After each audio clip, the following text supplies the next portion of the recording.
Everything Apple, including Macs, iPhones, iPads, and more. All this from an Aussie perspective.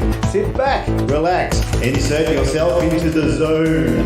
The Aussie Mac Zone. Hi everybody, welcome to show 364 Aussie Mac Zone. I'm just waiting for the okay. Yeah, and so no Zarn tonight, so that'll be a nice quick show for you. He's feeling a bit off. So, 364, our Aussie Apple ramblings this week. So we've got the iPhone 11 display module replacement program for touch issues. Apple has determined that a small percentage of iPhone 11 displays may stop responding to touch due to an issue with the display module. Affected devices were manufactured between November 2019 and May 2020. Apple or an authorised service provider will replace the module on eligible devices free of charge. Just get the iPhone serial number, so you go into settings and general, and head to the website in the show notes. It's a support.apple.com site, and you'll see, you just enter your serial number and see if you're one of the ones that have a problem. Now, our second story, let's see where we're going to tonight.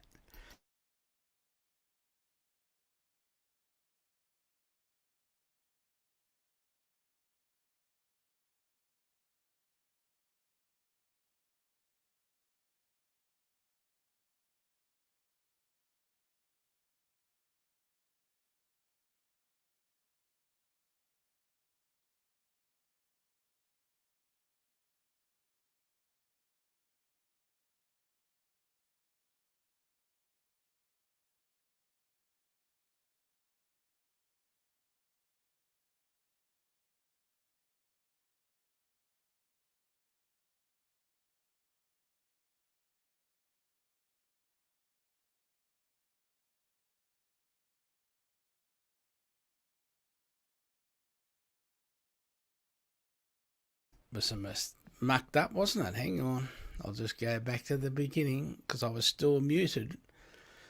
So, Apple accessibility website gets major revamp. Make something wonderful. The 9 to 5 Mac reports the Apple accessibility website has been given a major revamp in a move praised by tech reporter Stephen Aquino, who said that it captures their institutional love for accessibility as a thing. Apple heads the page with the invitation to make something wonderful. Built-in features that work the way you do, make them yours and make yours something wonderful. The page itself uses large, high-contrast copy to describe the accessibility features in Apple products. Apple highlights key features in 4 categories: vision, mobility, hearing, and cognitive. In vision, for example, Apple describes the magnifier to help read smaller print, the ability to set larger system text, voiceover to read text aloud and provide an auditory description of visuals, speech selection to read aloud highlighted text, and audio descriptions on Apple TV. So, sorry about that little muck up in the beginning. I'll sort that out. So, the court dismisses the lawsuit claiming Apple's sign-in with Apple infringed patents. Well, we've had sign-in with Facebook and sign-in with Google for ages, so I don't know why it would be infringing a patent. But anyway, so 9 to 5 Mac again. A court has dismissed a lawsuit claiming that the sign-in with Apple feature launched as part of iOS 13 infringed a patent held by Blue Mail developer Blix. The court also rejected a second claim that the App Store suppresses competition with Apple's own iPhone apps. Now, there's a bit more. So, Bloomberg Law reports Stark also dismissed patent infringement claims related to a signal claim in Blix's patent for Blue Mail that was central to the parties' briefings. A two-step process set out in 2012 by the US Supreme Court in Mayo Collaborative Services versus Prometheus Laboratories should be used to determine whether an idea is patent eligible, Stark said. The challenged claim relies on the abstract idea of using a proxy to facilitate anonymous communications. Stark said the claim doesn't fall under an exception to patent eligibility that allows for abstract ideas to be patented if they describe a unique and inventive concept, he wrote. Stark declined to decide the eligibility of other claims in the Blue Mail patent and directed the parties to confer before informing the court whether additional motions regarding other claims will be filed. There has been growing concern about overly broad patent claims and companies claiming ownership of extremely generic and obvious concepts. Apple has been the most popular target for patent trolls and others trying to claim infringement of such patents. Fortunately, the court in this case sided with common sense. Blix was equally unsuccessful with its argument that Apple engaged in monopoly-like behaviour in favouring its own apps over third-party competitors. The US District Court for the District of Delaware dismissed the antitrust claims without prejudice, concluding Blix failed to plead direct or indirect evidence of Apple's monopoly power or anti-competitive conduct in violation of the Sherman Act. And there is more on the link in the show notes. I've just got to press another button over here. There won't be any gaming tonight, but we do have a couple of little entertainment stories. If I just go over to here, where we go here, and I go chat. Pardon me there, everybody. Oh dear, oh dear. Apple reveals most popular books, podcasts of the year, including first ever show of the year. Apple 2020 is thankfully coming to a close, and Apple has shared some handy collections for what it considers the best content from this year. The lists include the most popular podcasts, books, audiobooks, and more, like biggest shows of 2020. And in a first, Apple Podcasts has named a show of the year, with the honour going to NPR's Code Switch. Apple shared the news on Twitter and across its podcasts and books apps in the browse sections. Check out all the lists below with links to the best content. Now, I've only looked at the US one so far, but I will see if we do have an Australian one, and we'll do that next week. Show of the Year 2020, Code Switch by NPR. As for Apple Podcast First Ever Show of the Year Award, here's a summary of what to expect from Code Switch, if you haven't listened yet. It's a powerful, important show, particularly in our current climate. Code Switch has been a leader in dissecting race, identity and culture for 7 years, reaching listeners around the world and over the summer. Following the global reckoning of racial injustice, the show skyrocketed to the top of Apple Podcast charts. In each episode, co-host Shirin Marossel Maraji and Gene Demby and the Code Switch team explore the subject of race head-on and how it impacts every part of society, from politics and pop culture to history, sports and everything in between. Recent episodes include a decade of watching black people die, Puerto Rico, island of racial harmony, when xenophobia spreads like a virus, and what's in a Karen. Apple Books Best Book of the Year. So I'll read 5 of them. Pardon me again, just while I cough, I'll just hit the mute button again. The Vanishing Half by Britt Bennett, 28 Summers by Ellen Hildebrand, or Long Bright River, Liz Moore, Deep State, Chris Hardy. Now, also we've got the next lot were Apple Best Audio Books of the Year, and Open Book by Jessica Simpson, Memorial Drive, Natasha Trethewey, Upstream, Dan Heath, and Vanishing Heart, Britt Bennett. Then we've got the next lot. Come back a bit, sorry. Apple Podcasts, biggest shows of 2020.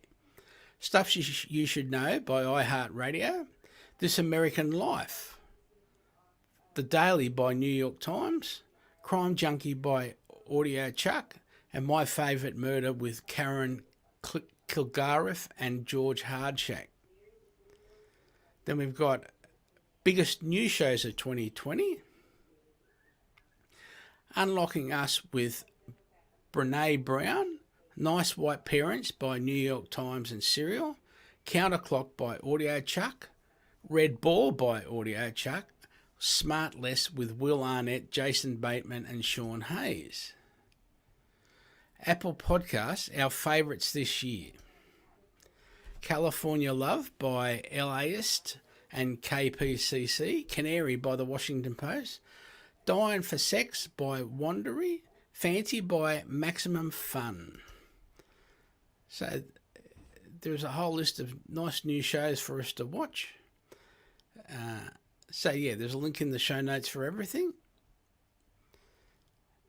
And I've got a pick for this one. Yes, I do. Apple TV Plus, For All Mankind Mission Patch Set, signed by Ronald Moore, launched for second season. So also starting on December 4, the popular sci-fi drama series For All Mankind returns to Apple TV Plus with season 2. February 19, 2021, a Genius marketing campaign has launched. So hang on.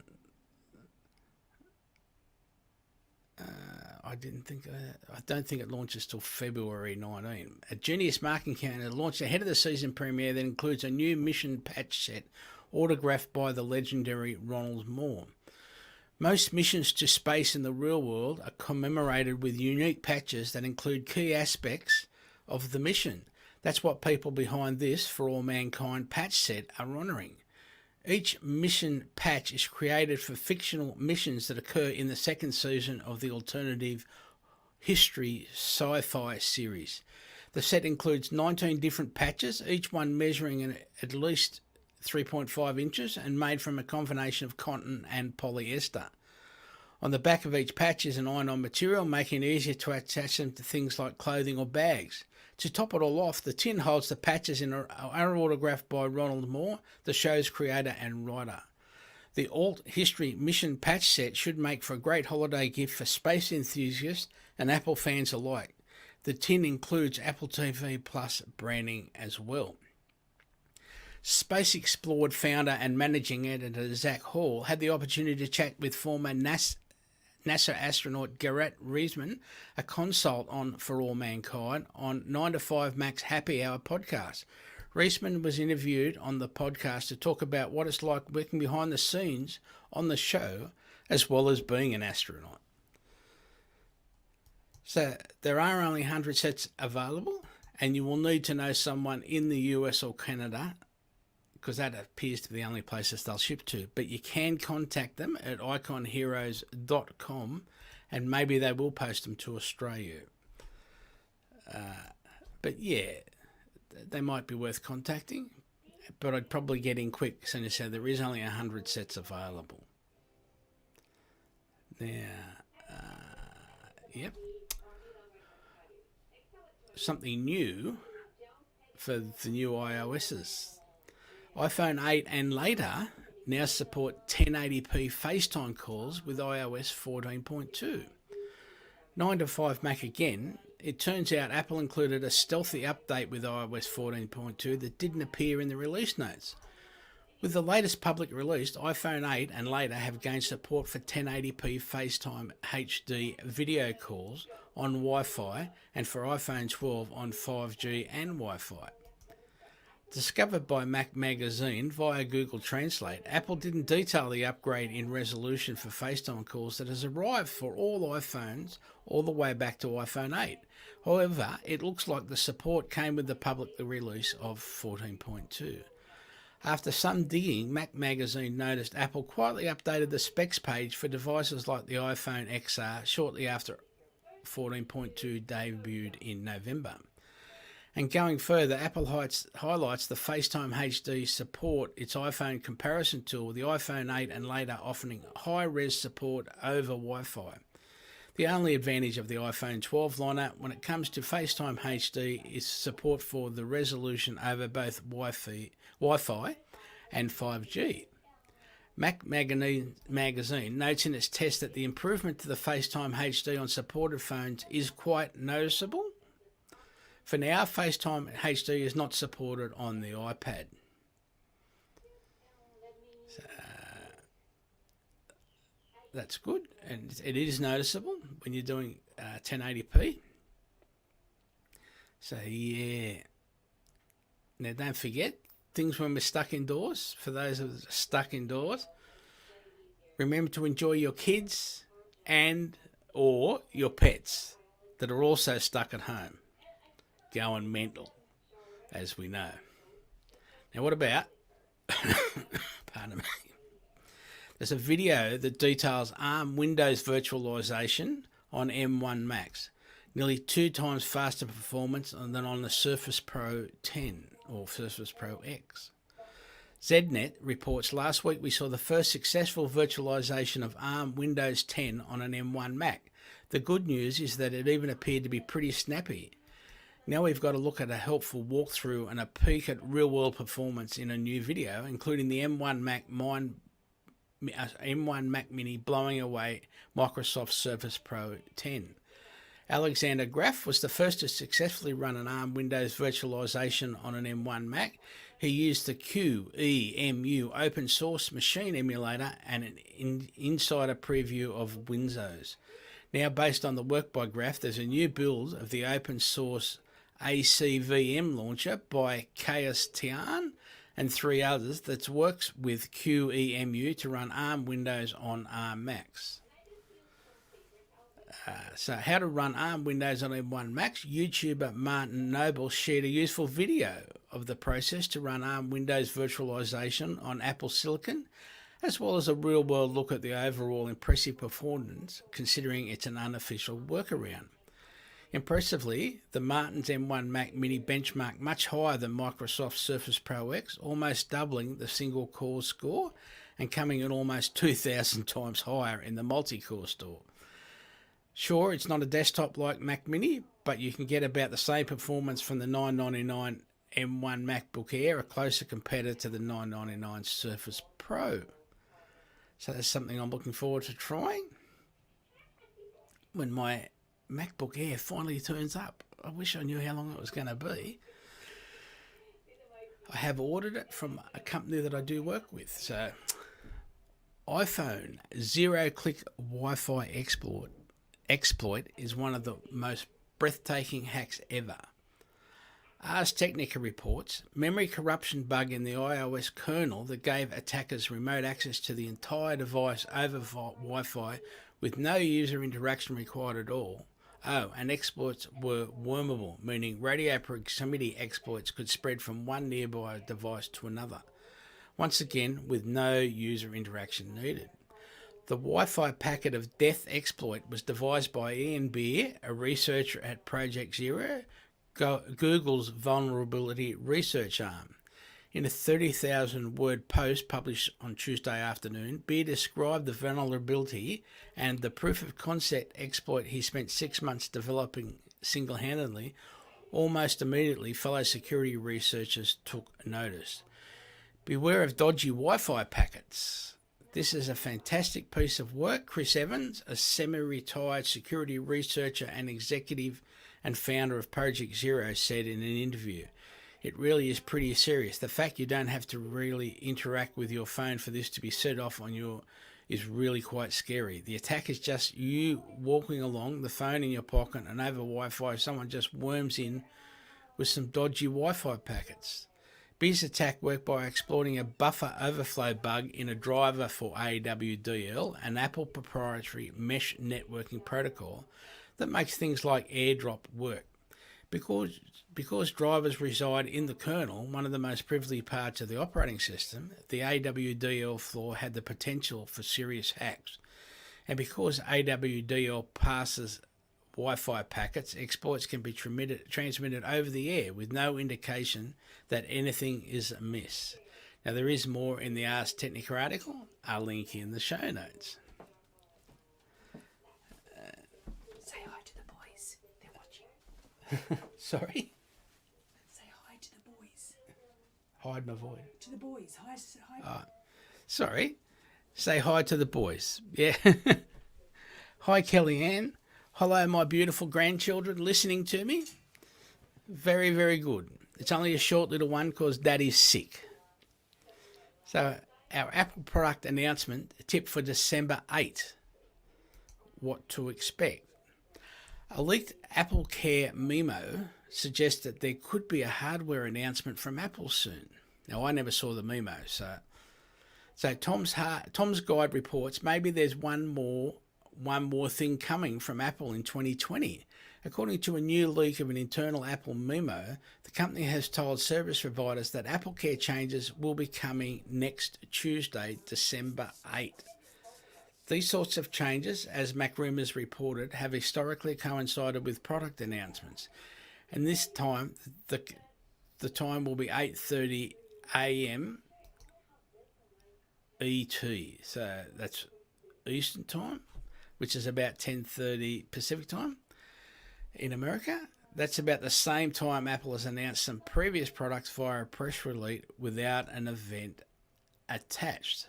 So what could Apple possibly be announcing on December 8 after three big events this year that saw the launch of the Watch 6, the iPhone 12, the MacBook Air M1? Our bet is on new AirTags, which I can't wait for, as I've stated in other shows, a new kind of product tracker that leverages ultra-wideband to help locate your items. We've heard that AirTags will work with an augmented reality app as well. However, it's possible we could also see the launch of Apple's first over-the-ear headphones in the AirPods Studio. The AirPods Studio are expected to offer active noise cancelling and challenge the very best headphones from Sony and Bose. Other leaks point to swappable parts and retro-like design for the headphones. We've also been hearing rumours about a new Apple TV 4K, which may come with a new gaming controller to better take advantage of a wide range of titles available on Apple Arcade. You can also count on a faster new Bionic chip inside. Now, if this rumour is legit, then we will bring you all the news as it happens next Tuesday. There will likely be a virtual event at this stage. The products will just appear in the Apple newsroom and the Apple Store. Stay tuned, and of course we'll give you information as soon as we can. It's very hard to know what to do with this. So don't forget the show notes link each week on the show upload. The link being this week https aussiemaxzone.com.au/AMZ364. And you can get the last 6 weeks' show notes there. You can email Michael or Zarn and wish him all the best at aussiemaxzone.com.au. You can just search for Aussie Max Zone on Google Podcasts, Spotify, Apple Podcasts, Overcast, or whatever cast player you use. And don't forget Apple News. So if there's anything, we will put it in an Apple News on the morning that it happens. And that'll be Wednesday morning Australian time, don't forget. Now, thanks to our supporters, you, our listeners. And because I would normally say over to Zarn for the sign-off, I can't do that now. So, Zarn, get better from all of us. Take it easy. And everybody, have fun. Thank you very, very, very, very much. And here we go, back over to here. It's hard on your own when you can't distract people. Thanks, everybody.